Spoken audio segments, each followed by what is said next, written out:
Hello guys, आप सभी का स्वागत है हमारी यूट्यूब चैनल पर। आज हम बीएससी सेकेंड ईयर बॉटनी के इम्पोर्टेंट नोट्सों के बारे में चर्चा करेंगे। आज हम देखेंगे डीएनए फिंगरप्रिंटिंग, जो कि वेरी इंपॉर्टेंट टॉपिक है और हर बार एग्जाम में पूछा जाता है डीएनए फिंगरप्रिंट किसे कहते हैं या क्या होता है। तो आज देखेंगे डीएनए फिंगरप्रिंटिंग। तो वीडियो को लाइक कर दें, चैनल को सब्सक्राइब कर लें और वीडियो को ज़्यादा से ज़्यादा अपने दोस्तों के पास शेयर जरूर कर दें। तो चलते हैं। क्वेश्चन इस प्रकार पूछा जाएगा, डीएनए फिंगरप्रिंटिंग क्या है या डीएनए फिंगरप्रिंटिंग पर संक्षिप्त में टिप्पणी लिखिए। तो देखते हैं, उत्तर है DNA fingerprinting. DNA fingerprinting forensic medicine के क्षेत्र में अपराधियों व अवैध संतानों के वास्तविक जनकों तथा पादप जातियों की पहचान हेतु डीएनए का प्रयोग किया जाता है। फोरेंसिक मेडिसिन के क्षेत्र में अपराधियों के व अवैध संतानों के वास्तविक पिता के या जनकों के बारे में जानने के लिए हम डीएनए का उपयोग करते हैं तथा पादप जातियों को भी पहचानने के लिए हम डीएनए का ही उपयोग करते हैं। नेक्स्ट है, इसके लिए जो विधि काम में ली जाती है उसे डीएनए फिंगरप्रिंटिंग कहते हैं। जैसे कि अपराधियों व अवैध संतानों के वास्तविक जनकों माता पिता को जानने तथा पादप जातियों की पहचान करने हेतु हम डीएनए का उपयोग करते हैं। इसलिए इस विधि को काम में ली जाती है, इसे ही डीएनए फिंगरप्रिंटिंग कहते हैं। इसीलिए इसे डीएनए फिंगरप्रिंटिंग कहते हैं। नेक्स्ट लाइन है, प्रत्येक व्यक्ति के डीएनए में पुनरावृत्ति विशेष की खास पहचान होता है। नेक्स्ट लाइन है, प्रत्येक व्यक्ति के डीएनए में पुनरावृत्ति विशेष की खास पहचान होती है। इन्हें टेंडम रिपीट भी कहते हैं। प्रत्येक व्यक्ति के डीएनए में पुनरावृत्ति विशेष की खास पहचान होती है, जिसे हम टेंडम रिपीट भी कहते हैं। नेक्स्ट लाइन है, प्रत्येक जीव में इनका पैटर्न, लंबाई तथा पुनरावृत्ति नंबर विशिष्ट होते हैं। प्रत्येक जीव में इनका पैटर्न, लंबाई, पुनरावृत्ति नंबर विशिष्ट होते हैं। उदाहरण है ड्रोसोफिना। इसका उदाहरण है ड्रोसोफिना। इसमें देखते हैं हम, ड्रोसोफिना में डीएनए के निम्न सरल अनुक्रम पाए जाते हैं। ड्रोसोफिला में डीएनए के निम्न सरल अनुक्रम पाए जाते हैं, जैसे ACAACT व ACAACT व ACAACT अनुक्रम पाए जाते हैं। नेक्स्ट है, यह सरल अनुक्रम सेट डीएनए सेंट्रोमियर अथवा टीलोमियर स्थलों पर उपस्थित होते हैं। यह सरल अनुक्रम डीएनए सेंट्रोमियर अथवा टीलोमियर स्थानों पर उपस्थित होते हैं। ड्रोसोफिल चूहा तथा केकड़ा में निम्नलिखित क्षार युग्मों की पुनरावृत्ति की मिलियन प्रतियां पाई जाती हैं। ड्रोसोफिला चूहा या तथा केकड़ा में निम्नलिखित क्षार युग्मकों की पुनरावृत्ति की मिलियन प्रतिलिपियां पाई जाती हैं। जैसे हम देखते हैं, ड्रोसोफिला में 5 डेज से 3 डेज की तरफ डीएनए 5 डेज से 3 डेज की तरफ होगा ACAACT और 3 डेज से 5 डेज होगा TGTTGA। चूहे में 5 डेज से 3 डेज की तरफ GAAAATGA तथा 3 डेज से 5 डेज की तरफ CTTTTACT। अब हम देखेंगे केकड़े में 5 डेज से 3 डेज की तरफ है ATATAT और 3 डेज से 5 डेज की तरफ है TATATA और 5 डेज से 3 डेज की तरफ है ATCC। और 3 डेज से 5 डेज की तरफ है TAGG TAGG। यह अनुक्रम पाए जाते हैं केकड़े में। अब हम देखेंगे डीएनए फिंगरप्रिंटिंग का आविष्कार एलेक्स जेफरी ने 1986 में किया। डीएनए फिंगरप्रिंट का आविष्कार एलेक्स जेफरी ने 1986 में किया। जेफरी ने सबसे पहले डीएनए प्रोब की श्रृंखला का प्रयोग किया। जेफरी ने सबसे पहले डीएनए प्रोब की श्रृंखला का प्रयोग किया। नेक्स्ट है फिंगरप्रिंटिंग की विधि। नेक्स्ट है फिंगरप्रिंटिंग की विधि। पहली विधि है सर्वप्रथम जिस व्यक्ति की फिंगरप्रिंटिंग करनी है उसके डीएनए को प्राप्त करने के लिए रक्त, वीर्य, ऊतक अथवा मृत हड्डियों का प्रयोग किया जाता है। सर्वप्रथम जिस व्यक्ति का फिंगर प्रिंटिंग करना होता है उसका डीएनए को प्राप्त करने के लिए रक्त, वीर्य, ऊतक अथवा मृत हड्डियों का प्रयोग किया जाता है। इसके लिए सूक्ष्म मात्रा में डीएनए की आवश्यकता होती है। इसके लिए बहुत ही सूक्ष्म मात्रा में डीएनए की आवश्यकता होती है। दूसरी पॉइंट है प्राप्त डीएनए को रेस्ट्रिक्शन एंजाइम से उपचारित करते हैं। दूसरा है प्राप्त डीएनए को रेस्ट्रिक्शन एंजाइम से उपचारित करते हैं जिससे डीएनए का विलयन हो सके, तीसरा है इसके बाद जेल इलेक्ट्रोफोरेसिस द्वारा डीएनए के विघटन का आकलन करते हैं। तीसरा है इसके बाद जेल इलेक्ट्रोफोरेसिस द्वारा डीएनए के विघटन का आकलन करते हैं। नेक्स्ट है चौथा है तो पॉइंट जेल में डीएनए का विकृतीकरण करने के बाद इसके नाइट्रोसेलुलोज फिल्टर पर स्थानांतरित कर दिया जाता है। जेल में डीएनए का विकृतीकरण करने के बाद इसे नाइट्रोसेलुलोज फिल्टर पर स्थानांतरित कर दिया जाता है।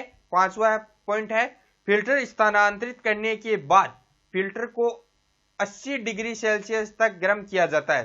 फिल्टर स्थानांतरित करने के बाद फिल्टर को 80 डिग्री सेल्सियस तक गर्म किया जाता है। ऐसा करने से डीएनए फिल्टर पर निश्चलित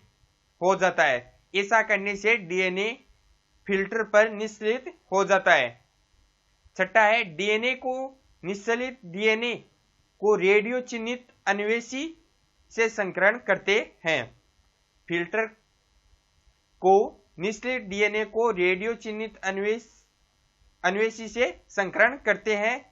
आप देख सकते हैं चित्र में, यह चित्र है अपराधी की रक्त सैंपल मैच कर रहा है जो अपराधियों की पहचान को दर्शाता है।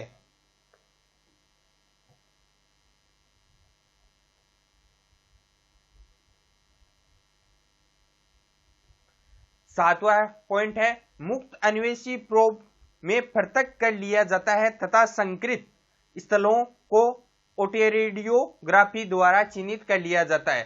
मुक्त अन्वेषी प्रोब में पृथक कर लिया जाता है तथा संकृत स्थलों को ओटेरोडियोग्राफी द्वारा चिन्हित कर लिया जाता है। आठवां है चिन्हित स्थल बैंड के रूप में प्राप्त होता है। चिन्हित स्थल बैंड के रूप में प्राप्त होता है। जिस प्रकार आपने देखा चिन्हित स्थल यह है बैंड, ये बैंड है।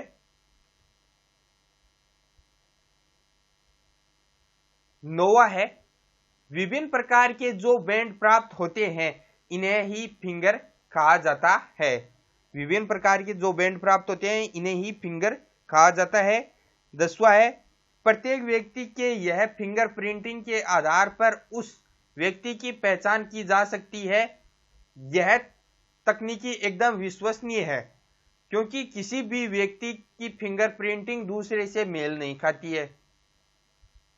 प्रत्येक व्यक्ति के यह फिंगर प्रिंटिंग के आधार पर उस व्यक्ति की पहचान की जा सकती है। यह तकनीक एकदम विश्वसनीय है क्योंकि किसी भी व्यक्ति की फिंगर प्रिंटिंग दूसरे से मेल नहीं खाती है।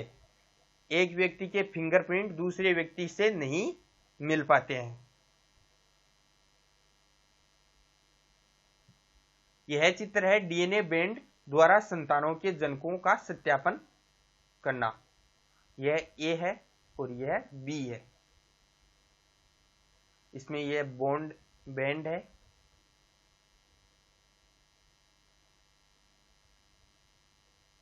नेक्स्ट देखते हैं फिंगरप्रिंटिंग के उपयोग। नेक्स्ट देखते हैं हम फिंगरप्रिंटिंग के उपयोग। पहला है फसलों की किस्मों के पेटेंट में काम आती है। फिंगरप्रिंटिंग फसलों की किस्मों के पेटेंट में काम आती है। दूसरा है फसलों की विभिन्न जातियों की पहचान सुरक्षित रखी जाती है।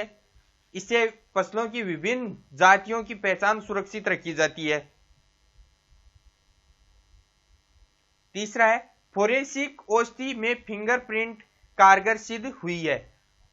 तीसरा है फोरेंसिक औषधि में फिंगरप्रिंटिंग कारगर सिद्ध हुई है। चौथा है सूक्ष्म जीवों के विभेदों की पहचान में यह विधि सहायक सिद्ध हुई है।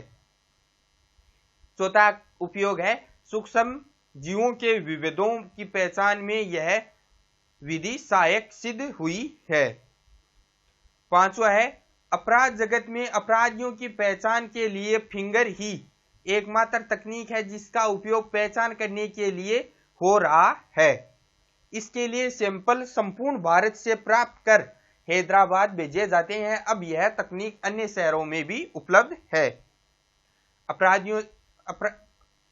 नेक्स्ट पांचवा पॉइंट है अपराध जगत में अपराधियों की पहचान के लिए फिंगर ही एकमात्र तकनीक है जिसका उपयोग पहचान करने के लिए हो रहा है। इसके लिए सैंपल संपूर्ण भारत से प्राप्त कर हैदराबाद भेजे जाते हैं। अब यह तकनीक अन्य शहरों में भी उपलब्ध हो चुकी है। इसका मुख्य केंद्र मुख्यालय है हैदराबाद। नेक्स्ट है छठा उपयोग है बिछुड़े बच्चे को मां बाप से पहचान करवाने में भी फिंगरप्रिंटिंग काम में आती है। किसी बच्चे का गुम हो जाना या उसके माता पिता नहीं मिलने के दौरान भी डीएनए फिंगरप्रिंटिंग का उपयोग किया जाता है जिससे उस बच्चे के मां बाप की पहचान करवाई जा सके और बच्चे को उनको सौंपा जाए। बच्चे में दोनों जनकों के बैंड पाए जाते हैं तथा इंपॉर्टेंट टॉपिक है बच्चों में दोनों जनकों के बैंड पाए जाते हैं। हैदराबाद में सर्वप्रथम यह कार्य प्रयोगशाला में प्रारंभ हुआ था। वेरी इंपॉर्टेंट लाइन है कि फिंगरप्रिंटिंग सर्वप्रथम किस प्रयोगशाला में प्रारंभ हुई थी या हुआ? उत्तर है हैदराबाद। सातवां उपयोग है मारे जाने अथवा चोरी जले जाने की शिकायत पर पशुओं की पहचान भी फिंगरप्रिंटिंग के द्वारा की जाती है। इसमें पशुओं की पहचान भी फिंगरप्रिंटिंग द्वारा की जा सकती है। आठवां टॉपिक है पॉइंट है इस फिंगरप्रिंटिंग का उपयोग आनुवंशिक की सलाह में भी हो रहा है। इस फिंगरप्रिंटिंग का उपयोग आनुवंशिक सलाह में भी हो रहा है। नौवां है अस्थि मज्जा प्रतिरोपण में दाता कोशिकाओं की जानकारी आदि प्राप्त करने के लिए भी फिंगरप्रिंटिंग का उपयोग किया जा रहा है। नौवां है अस्थि मज्जा प्रतिरोपण में दाता कोशिकाओं की जानकारी आदि प्राप्त करने के लिए भी फिंगरप्रिंटिंग का प्रयोग किया जाता है। दूसरा है न्यूक्लियोसोम सोलेनॉइड मॉडल। यह दूसरा टॉपिक है न्यूक्लियोसोम सोलेनॉइड मॉडल। यह क्रोमेटिन की द्वितीय स्तर की पैकिंग कहलाती है जिसे सर्वप्रथम फिच तथा क्लेग ने 1976 में प्रस्तुत किया था। यह क्रोमेटिन की द्वितीय स्तर की पैकिंग कहलाती है। न्यूक्लियोसोम सोलेनॉइड मॉडल है जिसमें यह क्रोमेटिन की द्वितीय स्तर की पैकिंग कहलाती है जिसे सर्वप्रथम फिच तथा क्लंग ने 1976 में प्रस्तुत किया था। न्यूक्लियोसोम इकाइयों से 10 nm व्यास का क्रोमेटिड रेशा निर्मित होता है। न्यूक्लियोसोम इकाई से 100 nm व्यास का क्रोमेटिड रेशा निर्मित होता है। प्रथम स्तर की पैकिंग न्यूक्लियोसोम के बाद रेशा पुनः वैल्यित होकर प्रथम स्तर की पैकिंग न्यूक्लियोसोम के बाद रेशा पुनः वैल्यित होकर 30 nm व्यास का क्रोमेटिड रेशा निर्मित करता है। 30 nm व्यास का क्रोमेटिड रेशा निर्मित करता है जिसे सोलेनोइड कहते हैं। पैकेजिंग में 30 nm क्रोमेटिड फाइबर में 6 न्यूक्लियोसोम प्रति टन उपस्थित होते हैं। पैकेजिंग में 30 nm क्रोमेटिड फाइबर में 6 न्यूक्लियोसोम प्रति टन उपस्थित रहते हैं। अतः 30 nm क्रोमेटिड रेशा पुनः वैल्यित होकर 300 nm यह 30 nm क्रोमेटिड रेशा पुनः वैल्यित होकर 300 nm व्यास का तथा अंत में 700 nm व्यास का क्रोमेटिन रेशा बनता है जिसे अर्धगुणसूत्र कहते हैं। दो अर्धगुणसूत्र 1400 nm व्यास का गुणसूत्र बनाते हैं। दो अर्धगुणसूत्र 1400 nm व्यास का गुणसूत्र बनाते हैं,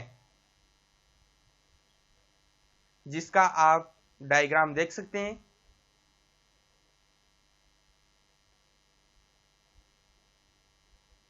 तो धन्यवाद दोस्तों, मिलते हैं नेक्स्ट वीडियो में। वीडियो को ज्यादा से ज्यादा अपने दोस्तों के पास शेयर करें, लाइक करें, कमेंट करें